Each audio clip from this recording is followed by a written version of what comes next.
ಮಕ್ಕಳೇ, welcome back to my channel. ಇವತ್ತಿನ ವಿಡಿಯೋದಲ್ಲಿ ನಾವು 1ನೇ ತರಗತಿಯ ಕನ್ನಡ ಪುಸ್ತಕವಾದ ಸವಿಕನ್ನಡ ಈ ಪುಸ್ತಕದಲ್ಲಿನ ಪಾಠ 4 ಹೂದೋಟ.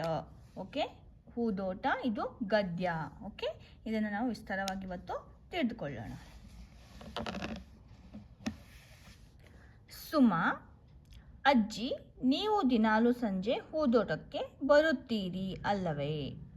ಅಜ್ಜಿ: ಹೌದು ಮಗು, ಹೂದೋಟಕ್ಕೆ ಬರಲು ನನಗೆ ತುಂಬ ಇಷ್ಟ. ಸುಮಾ: ಅಜ್ಜಿ, ಇಲ್ಲಿ ಹಲವಾರು ಮಂದಿ ನಡೆಯುತ್ತಾರಲ್ಲ, ಏಕೆ? ಅಜ್ಜಿ: ನಡೆಯುವುದು ದೇಹಕ್ಕೆ ಒಳ್ಳೆಯ ವ್ಯಾಯಾಮ.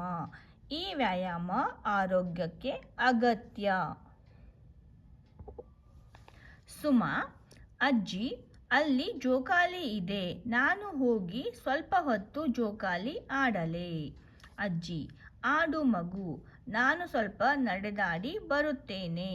ಓಕೆ, ಆಮೇಲೆ ಸ್ವಲ್ಪ ಸಮಯದ ಬಳಿಕ ಅಜ್ಜಿ: ಜೋಕಾಲಿ ಆಡಿದ್ದು ಆಯಿತೇ ಮಗು? ಸುಮಾ: ಆಯಿತು ಅಜ್ಜಿ, ನಿಮ್ಮ ನಡೆದಾಟ ಆಯಿತೇ? ಅಜ್ಜಿ: ಆಯಿತು ಮಗು, ಈಗ ಮನೆಗೆ ಹೋಗೋಣವೇ?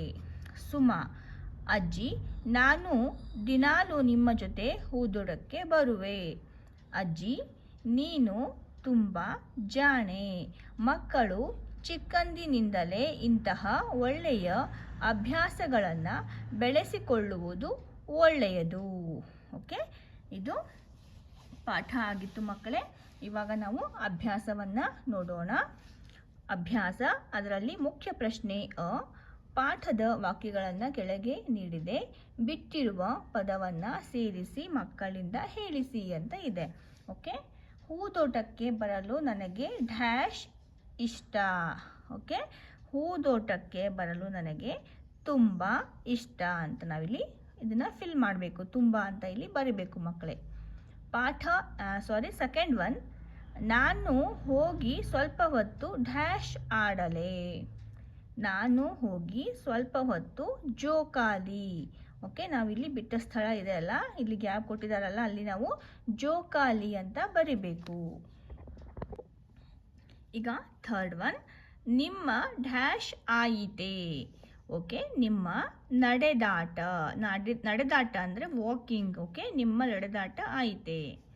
ಫೋರ್ತ್ ಒನ್, ನೀನು ತುಂಬ ಜಾಣೆ. ಓಕೆ, ಇಲ್ಲಿ ಜಾಣೆ ಅಂತ ನಾವು ಬರಿಬೇಕು. ಓಕೆ, ಈಗ ಮುಖ್ಯ ಪ್ರಶ್ನೆ ಮಕ್ಕಳಿಗೆ ಪ್ರಶ್ನೆ ಕೇಳಿ ಉತ್ತರ ಹೇಳಿಸಿ ಅಂತ ಇದೆ. ಓಕೆ, ಇಲ್ಲಿ ಕೆಲವೊಂದು ಪ್ರಶ್ನೆಗಳನ್ನು ಕೇಳಿದ್ದಾರೆ, ಅದಕ್ಕೆ ನಾವು ಉತ್ತರವನ್ನು ಬರಿಬೇಕು ಮಕ್ಕಳೇ. ಓಕೆ, ಅಜ್ಜಿ ದಿನಾಲು ಸಂಜೆ ಎಲ್ಲಿಗೆ ಹೋಗುತ್ತಿದ್ದರು? ಇದು ಪ್ರಶ್ನೆ. ಇದಕ್ಕೆ ಉತ್ತರ ಅಜ್ಜಿ ದಿನಾಲು ಸಂಜೆ ಹೂದೋಟಕ್ಕೆ. ಓಕೆ, ಉತ್ತರ ಏನು ಇದಕ್ಕೆ? ಹೂದೋಟಕ್ಕೆ ಹೋಗುತ್ತಿದ್ದರು. ಸೆಕೆಂಡ್ ಒನ್, ದೇಹಕ್ಕೆ ಒಳ್ಳೆಯ ವ್ಯಾಯಾಮ ಯಾವುದು? ನಡೆದಾಡುವುದು. ಉತ್ತರ ಏನು ಅಂದರೆ ವಾಕಿಂಗ್ ಮಾಡುವುದು ದೇಹಕ್ಕೆ ಒಳ್ಳೆಯ ವ್ಯಾಯಾಮ. ಥರ್ಡ್ ಕ್ವಶನ್, ಸುಮಾ ಯಾವ ಆಟ ಆಡಿದಳು? ಸುಮಾ ಜೋಕಾಲಿಯನ್ನು ಆಡಿದಳು ಅಂತ ಇಲ್ಲಿ ಬರೀಬೇಕು ಮಕ್ಕಳೇ. ಇವಾಗ ಈ ಮುಖ್ಯ ಪ್ರಶ್ನೆ ಯಾರು ಯಾರಿಗೆ ಹೇಳಿದರು ಅಂತ ಇದೆ, ಅಥವಾ ಕೇಳಿದರು ಅಂತ ಇದೆ. ಓಕೆ, ಇದನ್ನು ನಾವು ನೋಡೋಣ. ಈಗ ಫಸ್ಟ್ ಒನ್, ಅಜ್ಜಿ, ನೀವು ದಿನಾಲು ಸಂಜೆ ಹೂದೋಟಕ್ಕೆ ಬರುತ್ತೀರಿ ಅಲ್ಲವೇ ಎಂದು ಕೇಳಿದವರು ಯಾರು? ಯಾರು ಕೇಳ್ತಾರೆ? ಸುಮಾ ಕೇಳ್ತಾಳೆ. ಓಕೆ, ಸುಮಾ ಕೇಳಿದಳು. ಸೆಕೆಂಡ್ ಒನ್, ನಡೆಯುವುದು ದೇಹಕ್ಕೆ ಒಳ್ಳೆಯ ವ್ಯಾಯಾಮ. ಈ ವ್ಯಾಯಾಮ ಆರೋಗ್ಯಕ್ಕೆ ಅಗತ್ಯ ಎಂದು ಹೇಳಿದವರು ಯಾರು? ಇದನ್ನು ಯಾರು ಹೇಳ್ತಾರೆ? ಅಜ್ಜಿ ಹೇಳ್ತಾರೆ.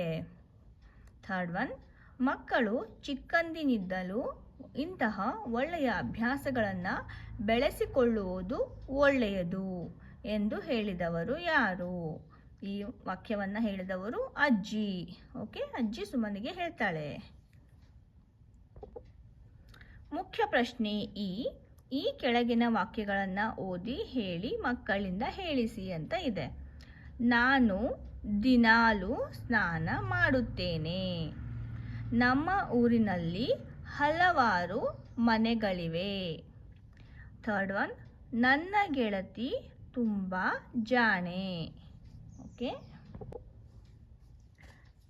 ಮುಖ್ಯ ಪ್ರಶ್ನೆಯು ಚಿತ್ರಗಳಲ್ಲಿರುವ ಹೂಗಳನ್ನು ಹೆಸರಿಸಲು ಹೇಳಿ ಅಂತ ಇದೆ. ಓಕೆ, ಇಲ್ಲಿ ಅವರು ಚಿತ್ರವನ್ನು ಕೊಟ್ಟಿದ್ದಾರೆ, ಹೂವಿನ ನಾವು ಅದಕ್ಕೆ ಹೆಸರನ್ನು ಬರೀಬೇಕು. ನೋಡಿ ಅದನ್ನು ಗುರುತಿಸಬೇಕು ಮಕ್ಕಳೇ. ಇದು ಯಾವ ಹೂ? ಇದು ಗುಲಾಬಿ ಹೂವು. ಇದು ಚೆಂಡು ಹೂವು. ಇದು ದಾಸವಾಳ, ಮಲ್ಲಿಗೆ. ಇದು ಸೂರ್ಯಕಾಂತಿ. ಇದು ಕನಕಾಂಬರಿ. ಓಕೆ ಮಕ್ಕಳೇ, ಹಾಗಾದರೆ ಮಕ್ಕಳೇ ನಾವು ಈ ವಿಡಿಯೋದಲ್ಲಿ ಏನು ಮಾಡಿದ್ವಿ? ಪಾಠ 4 ಓದೋಟ ಈ ಪಾಠವನ್ನು ಅರ್ಥ ಮಾಡ್ಕೊಂಡ್ವಿ, ಹಾಗೂ ಇದರ ಎಲ್ಲ ಪ್ರಶ್ನೋತ್ತರಗಳನ್ನು ನಾವು ಸಾಲ್ವ್ ಮಾಡಿದ್ವಿ ಅಲ್ವಾ ಮಕ್ಕಳೇ? ಹಾಗಾದರೆ ನಾವು ಮತ್ತೆ ಸಿಗೋಣ ನೆಕ್ಸ್ಟ್ ವಿಡಿಯೋದಲ್ಲಿ ಮುಂದಿನ ಪಾಠ ಹಾಗೂ ಅದರ ಪ್ರಶ್ನೋತ್ತರಗಳೊಂದಿಗೆ. ಓಕೆ ಮಕ್ಕಳೇ, ಈ ವಿಡಿಯೋ ನಿಮಗೆ ಇಷ್ಟ ಆಗಿದ್ದರೆ ಇದನ್ನು ಒಂದು ಲೈಕ್ ಮಾಡಿ. ಇದೇ ರೀತಿಯ ಹೆಚ್ಚಿನ ವಿಡಿಯೋಗಳನ್ನು ನೋಡಲು ನಮ್ಮ ಚಾನಲನ್ನು ಸಬ್ಸ್ಕ್ರೈಬ್ ಮಾಡ್ಕೊಳ್ಳಿ. Thanks for watching.